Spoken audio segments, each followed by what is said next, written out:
Hello from Columbus, Ohio. I'm Scott Foltz alongside Jason Dye. Those stories plus Bulldogs, Razorbacks, Bearcats, Irish, and Bears, Cowboys. And a good old Southern rivalry as the tie rolls into Mississippi. All that coming up after this. You're watching Sports Talk on CFC, so stick around.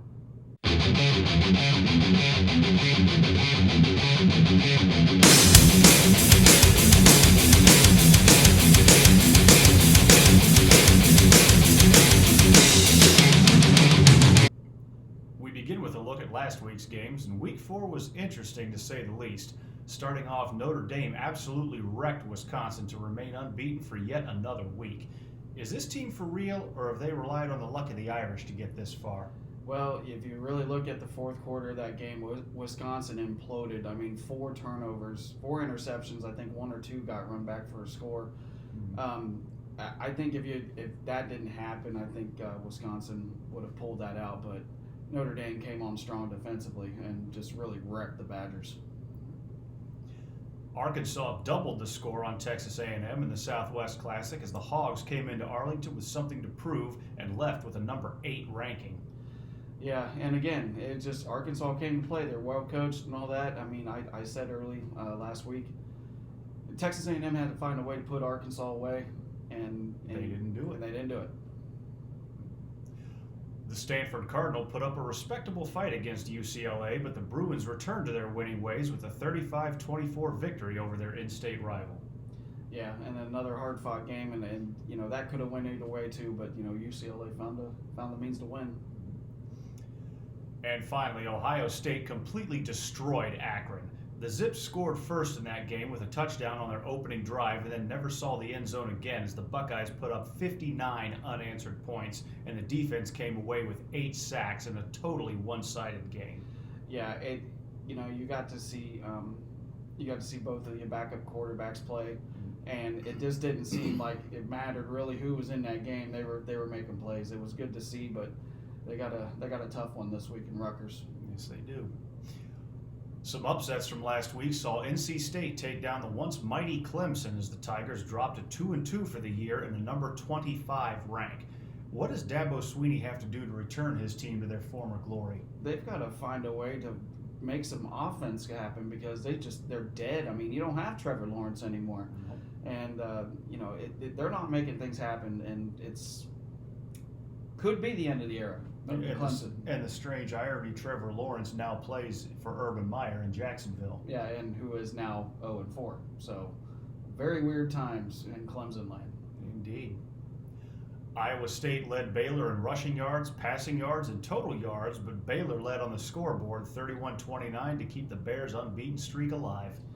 Yeah, and Baylor, kind of an unseen Cinderella right now in the Big 12.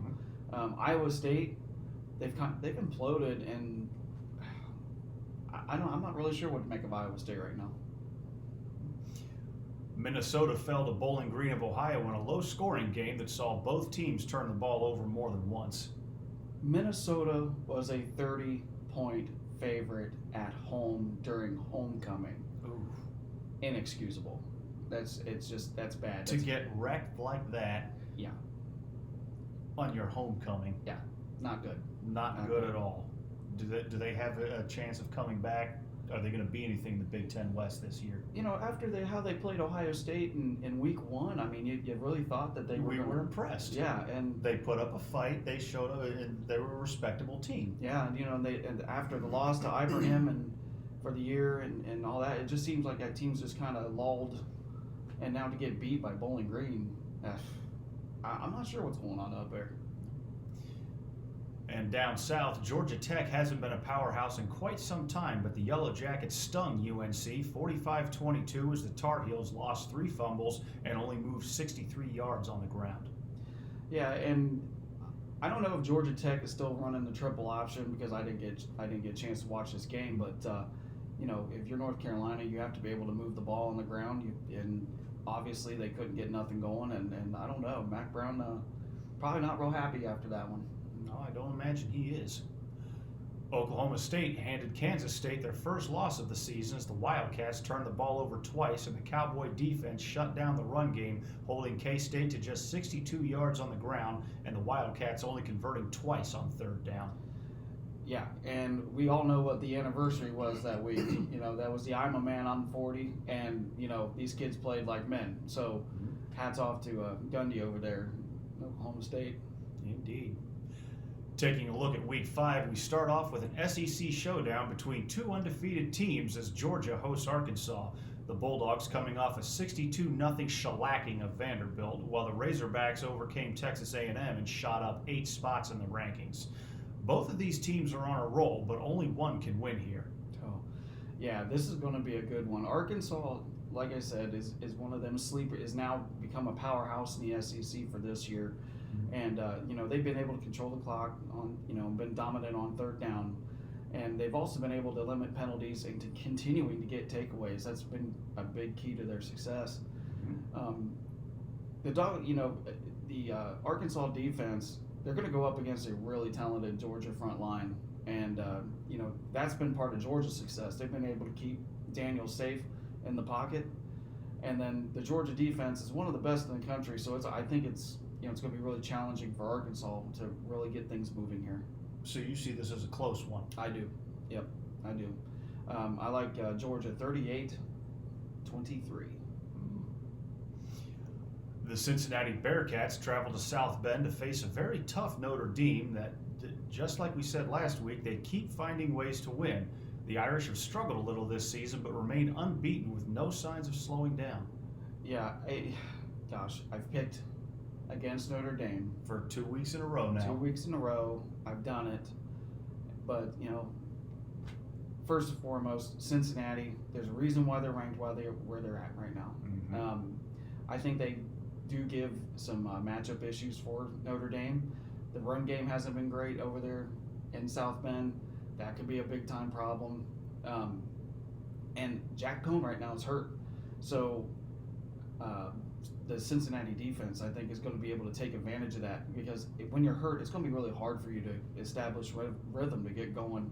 And when you have that nagging pain. Yeah, absolutely. And this is one of those games right now. Who gets in? Who's because you win this game, you have to feel confident that you're going to be in the college football. So major playoff implications, I think. And I think defensively, it's going to be a great battle, a four-quarter slugfest.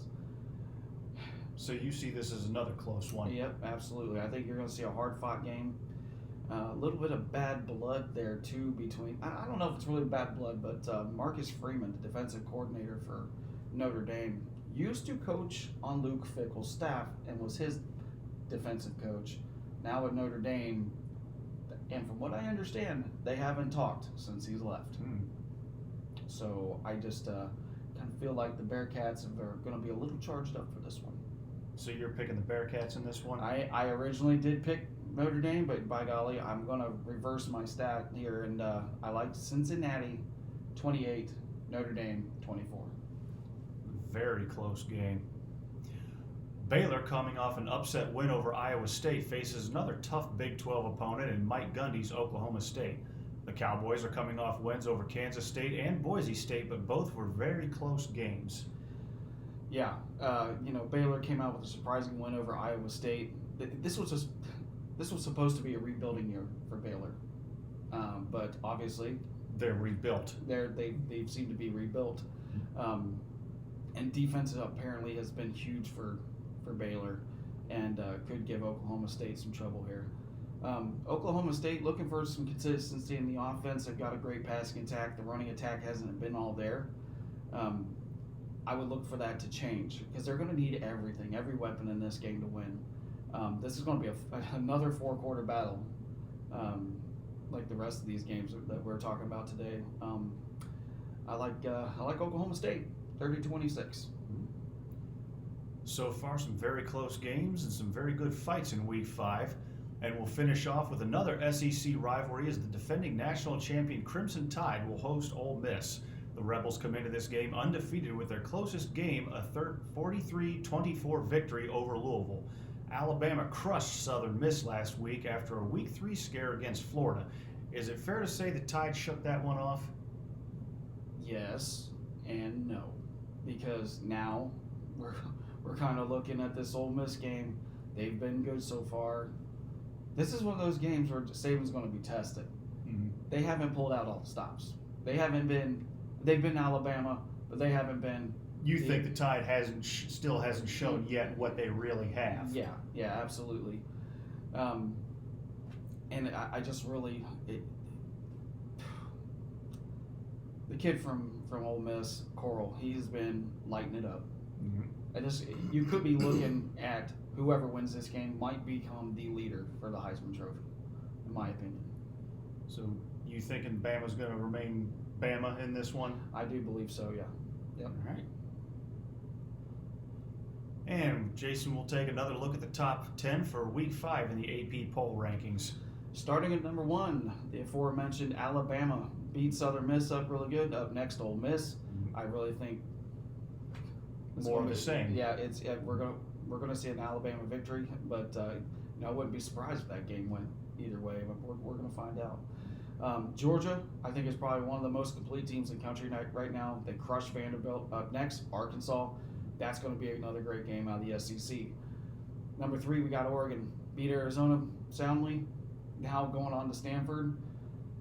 This is a game where Oregon struggled a little bit, and Stanford's pulled some shockers against the Ducks in the past. Going on to number 4, Penn State beat up Villanova really good. Next up, Indiana. It's becoming more and more clear to me Penn State is the team to beat in the Big Ten East. Mm-hmm. And then going on to the Big Ten West at number 5, Iowa beat Colorado State. Next up is Maryland, which is actually tonight, as a matter of fact.